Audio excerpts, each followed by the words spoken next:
Hey everyone, and thanks for tuning in. Today we're going to make this pretty simple, nothing fancy shoe rack. This is kind of a nice thing for the garage or the barn or the workshop. I made this with some leftover plywood and 2x4s that I had hanging around, but if you wanted to make it a little bit nicer, you definitely could. And I'll get into how I think you could do that at the end of the video. Let's go ahead and get started. First, I'll cut the back of the shoe rack to size. I'm working with leftover material, so basically I'm just cleaning up the edge. Next, I'll rip strips of 1/2 inch Baltic birch plywood at 2 1/4 inches.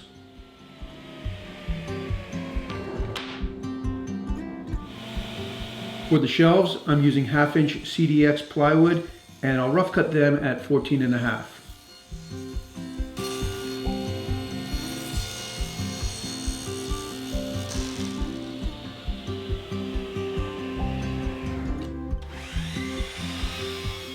After cutting a clean straight edge on both the cleats and the shelves, I'll set up a stop block and cut everything to length.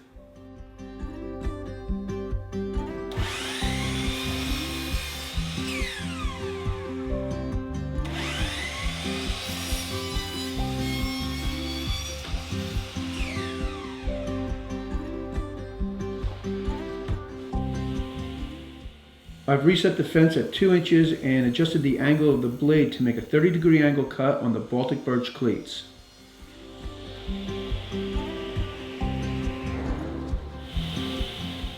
And I'll make the same 30-degree angle cut on the shelves.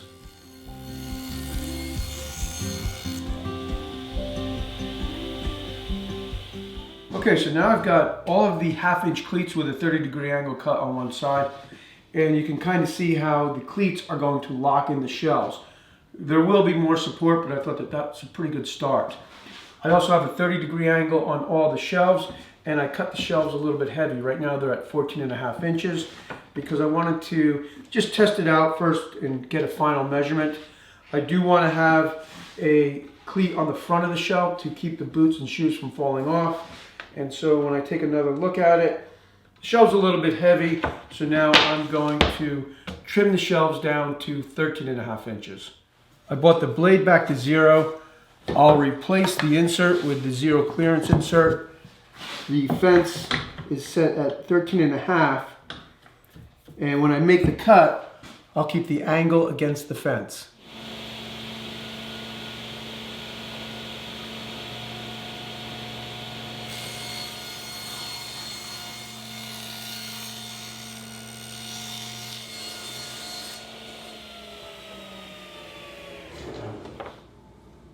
I'll attach the first cleat so the top cleat is flush with the top with the shelf in place. Measure down, trace a line, and it's 4 1/2 inches. Now I'll measure down 4 1/2 inches on this side and make a mark. I'll attach the cleats with wood glue and 3/4 inch nails.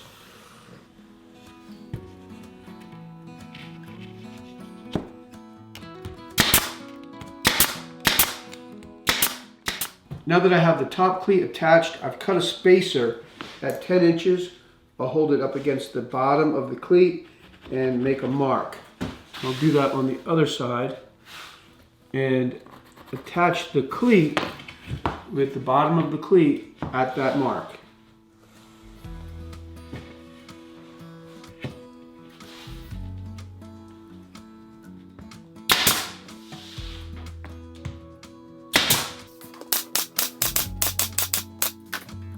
Again, I'll use the 10-inch spacer held at the bottom of the cleat and trace a line. Trace a line on this side and work my way down the shoe rack.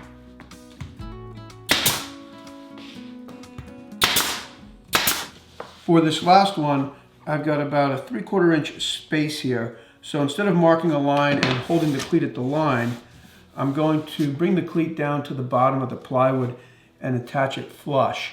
That will make for just a little bit taller of a shelf.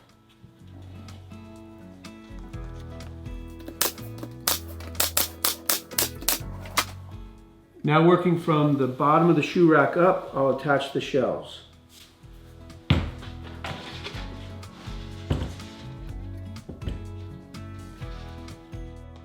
I attached the shelves to the cleat with a 1-inch nail and then changed the nails back to 3/4 when I attached the cleat to the back, locking in the top.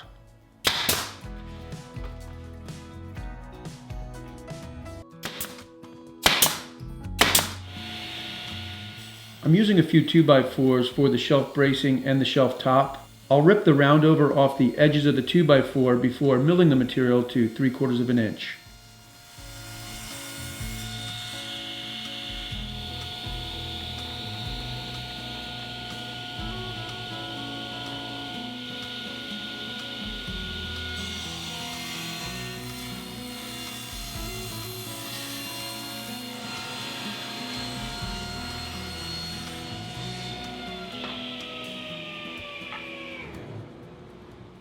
I ripped the 2x4 at 3/4 of an inch.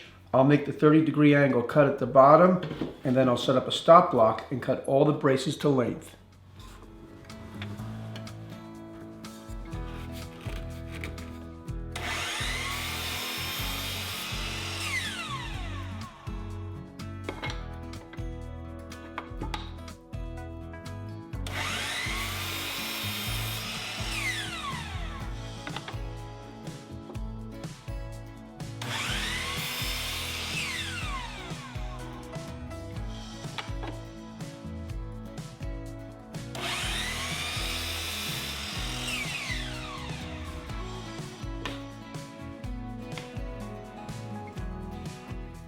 I'm attaching the shelf bracing with a little wood glue and 1-inch nails in the nail gun.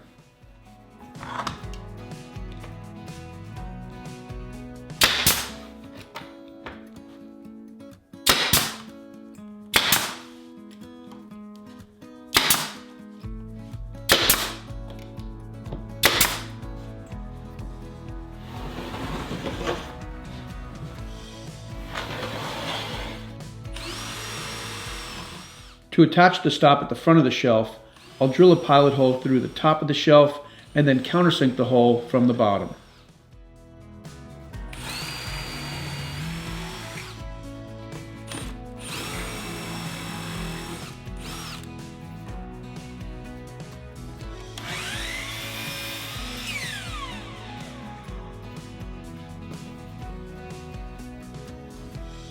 I'm attaching the piece at the front with a little wood glue, and I'll just tack it in place with 1-inch nails just to keep it from moving around.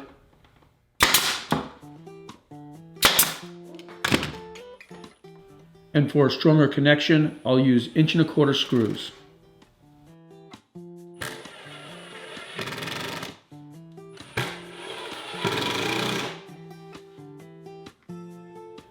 For the sides of the rack, again I'm using 1/2 inch CDX plywood, and I'll rip 2 pieces at 10 inches.